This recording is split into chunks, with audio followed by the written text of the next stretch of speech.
Breaking news, Beckett has changed their grading standards at the Mint Collective Industry Conference, then changed them again, then changed them back. All of it wasn't a bizarre April Fool's joke, it's just how stupid the people at Beckett Media really are. That's not content. My thoughts are Beckett Media has been a total disaster since at least 2019, and you really shouldn't have been using this company in the first place. What would I do if I lost it all? I love this question. First thing I would do is borrow money from my wife. Next up, speaking of April Fools, Geoff Wilson is out with his annual April Fool's Day video. It features him rapping. Top loaders are cool, and you can be too, so come on in and join my crew. You take the card and put it in the sleeve. You take the card and put it in the sleeve. You take the card and put it in the sleeve. Mentions Will Grier, mentions Sports Card Radio, and features cameos of his wife. Has she slid into my DMs yet? We'll go over the explosive video. Over 6,600 people viewed an article that I posted on our website about an alleged scammer at Top. I don't have an update, I'm just bragging. And I'm motivated by three things: competition, ego, and money. This Xi Jinping card sold for $7,200 the other night on Goldin. Do we need less Zach Wilson cards and more cards like this? We'll examine the implications. Talk to each other. So, how is this supposed to work? But let's first start with Beckett Grading. I think I saw more videos about this than actual cards submitted to BGS this week. To summarize the situation, let's listen to this clip of him where I'm from Beckett explaining what happened. Breaking news here at the Mint Collective. David from Collects here with Dave from Beckett. Dave, tell us exactly what went down right now with Beckett. You guys made a decision yesterday, announced with the grading, and you guys made an announcement a few minutes ago. Tell us what went into that process. Yeah, quite honestly, we listen to the hobby. We listen to the collectors, and we listen to our customers, and their feedback we do not take lightly by any means. And, right now we're not making any changes to our grading scale. We're always looking to improve. We're always looking to make our customer experience better every day. We got unprecedented feedback, and it's kind of like, a survey that we never really did in a way. So we're looking at improvements, and more information will come. This is who you guys send your cards to?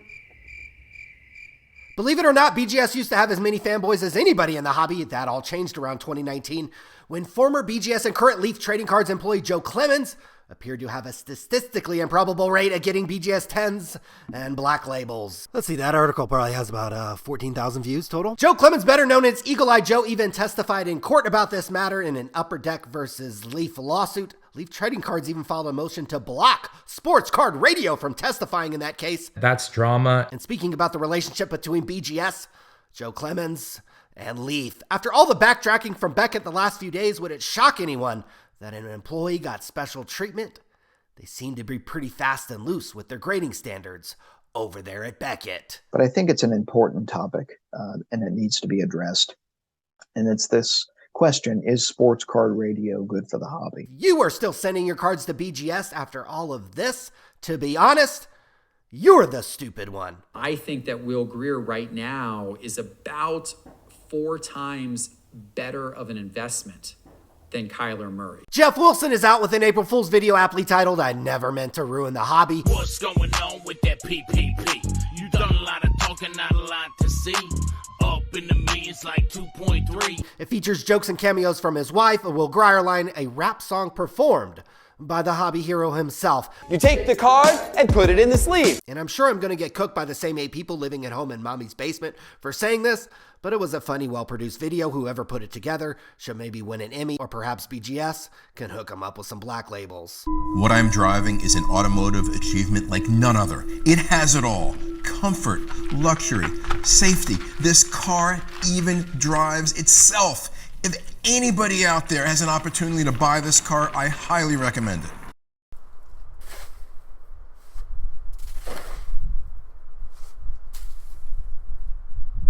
Okay, this Xi Jinping card sold for $7,200 the other night on Goldin Auctions. A manufactured card patch from a 4th-tier card brand sold for $7,200.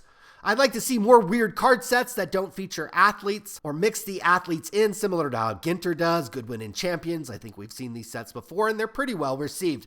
Wasn't hobby hero Josh Luber supposed to lead something like this over at Zero Cool? It's actually been 13 months since the launch of Zero Cool, and the company has released just 3 products in those 13 months. Ideas are worthless. Execution is the only thing that matters. Josh Luber doesn't appear to be motivated by competition, ego, and money. Luber appears more motivated by shrooms, marijuana, and chilling. No. And lastly, speaking of a product I could use, this April Fool's joke by Ultra Pro got me excited for a second.